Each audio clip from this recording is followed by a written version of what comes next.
Dan, what do you do? With the Howell predicament, it is because they bring in two guys to bolster the bullpen in the offseason, Joe Smith and Howell. Smith took a little while to get comfortable, but he's been really good, and that looks like a winner.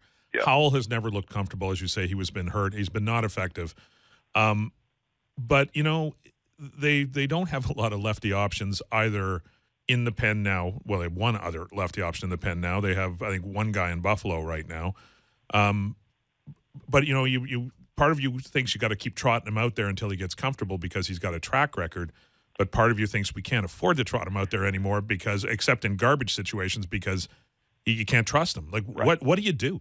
I think you got to keep trotting him out there a little bit longer. But if it's another 2-3 weeks, another 6-7 appearances of the same stuff, then I think it comes to a head. Whether, again, he's hurt and he goes back on the DL if there's something wrong with him, or whether you say it just isn't working. I mean, you never like to see a guy who's had a really good career and a veteran get released, and I'm not advocating for that now. But I think at some point, if you're into June and this is it, then decisions have to be made. Because the idea of the second, he's not a, you said garbage time stuff. Like, the guys you want out there for garbage time stuff, they're generally younger guys who can give you more innings. Exactly. That's not who J.P. Howell is. No, right? He's a one guy. He's a loogie, right? He's a loogie. He's a lefty one-out guy. And he's not going to go out there and soak up 6 outs in a game where they're down 6 runs. It's just not the way, it's not who he's been over his career. So if he's not helping you in the situation he's designed to help you in, he can't really help you in other ways. He's a real specialist. So, again, maybe there's more there. He's never, last few years, he's never been a high-velocity guy. But, boy, a lot of his pitches look like they're, right there, and they're getting hit hard. I mean, there haven't been a lot of cheapies against him. So, maybe he's still getting arm strength back from the DL stint. Who knows?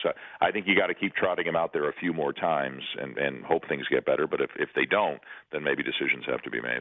Yeah, and I was, I'm just taking a look around at some of the left-handed pitchers. I don't know if that's, I guess your first act would be to try to investigate the waiver wire. I don't know if you'd go out and trade for a guy. I mean, we know in the past that the Jays have spoken to Pittsburgh about Tony Watson. We know that discussion took place when the Francisco Liriano discussions took place as well. Now, I mean, he's a different guy. He's Pittsburgh's closer, so clearly he's not going to come for. He's not going to come necessarily cheaply. But could you see Mark Shapiro doing that, maybe going out and really upgrading that spot? Well, they're 17 and 22, so I don't think Mark Shapiro is going to trade from the system to upgrade until, like, it's great what they've done the last 15, 16 games, but they got to do more, I think, before Mark and Ross say, okay, we're going to trade from the system. I think there are a few options, and I will confess to not knowing the stats of the lefties down in Buffalo, but I think you look from within first.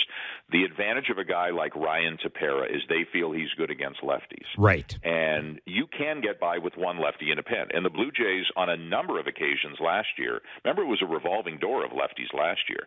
On a number of occasions, they only had one lefty in the pen. It's not ideal, but you can do it. And the other thing that could happen, and this is a few ifs, but if somebody solidifies the 5th spot of the rotation, or if Happ comes back and he's fine, like maybe when Liriano comes back, he's in the bullpen.